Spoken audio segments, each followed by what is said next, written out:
If the Constitution was perfect, we wouldn't need amendments.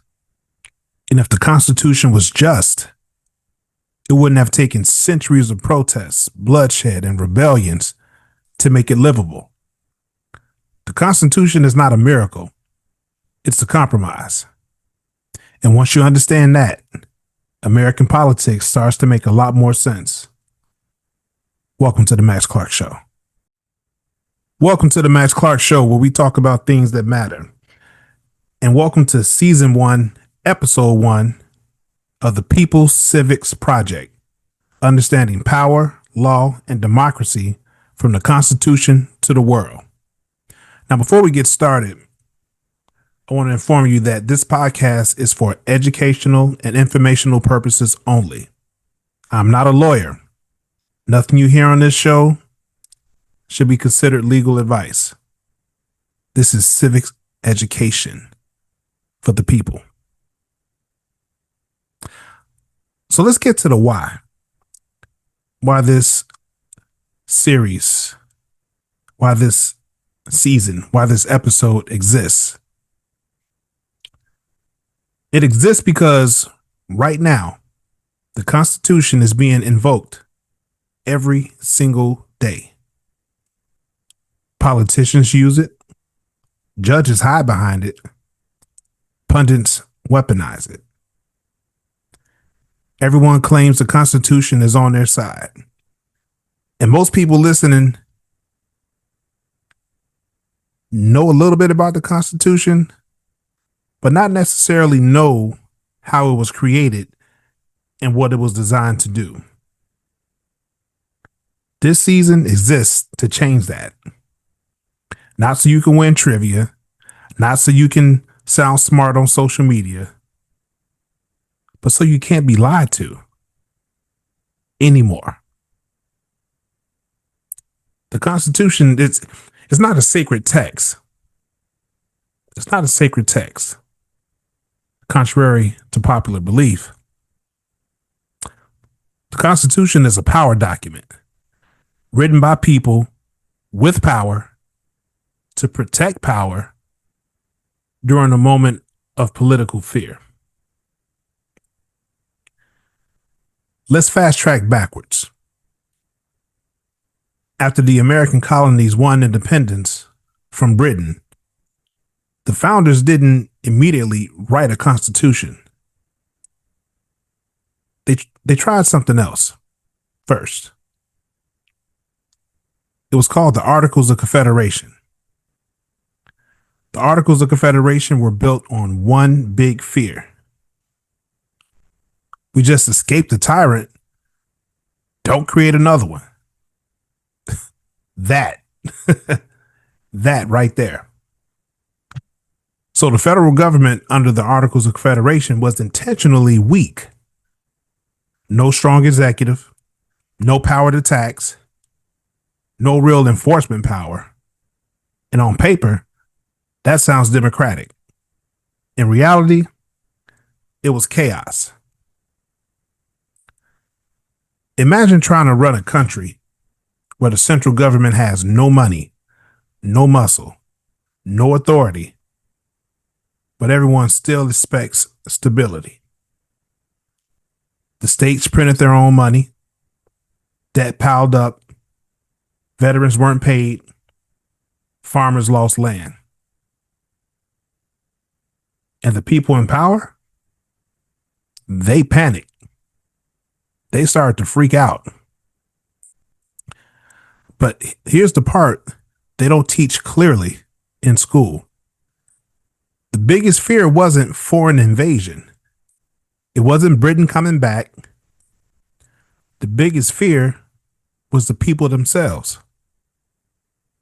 especially poor people, especially farmers, especially anyone asking for debt relief or redistribution. That brings us to Shays' Rebellion. It was a group of farmers rising up because they were losing everything. It terrified the elite class. It terrified them, had them on their heels. But that rebellion sent a clear message to wealthy landowners and merchants that this democracy thing, it might get out of hand. Might not be such a good idea. James Madison writes in The Federalist, number 10, about the danger of factions. And when he says factions, he doesn't mean political parties. He means groups of people, especially majorities, demanding economic change. But Madison was clear when he said the system needed to protect property from democracy. The system needed to protect property from democracy. Let that sink in. The Constitution wasn't written to empower the masses. It was written to restrain them. So in 1787, delegates meet in Philadelphia, supposedly to revise the articles. Instead, they scrapped them entirely, behind closed doors. No public vote, no women, no black people, no indigenous nations. Just wealthy, educated white men, many of whom owned enslaved people. This was not a democratic convention. It was a stability convention. This was a group chat for the powerful, deciding how much democracy was too much. You see, the Constitution does three main things very well.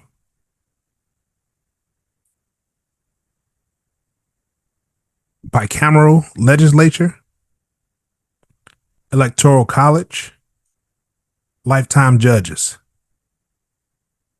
This slows the system down on purpose.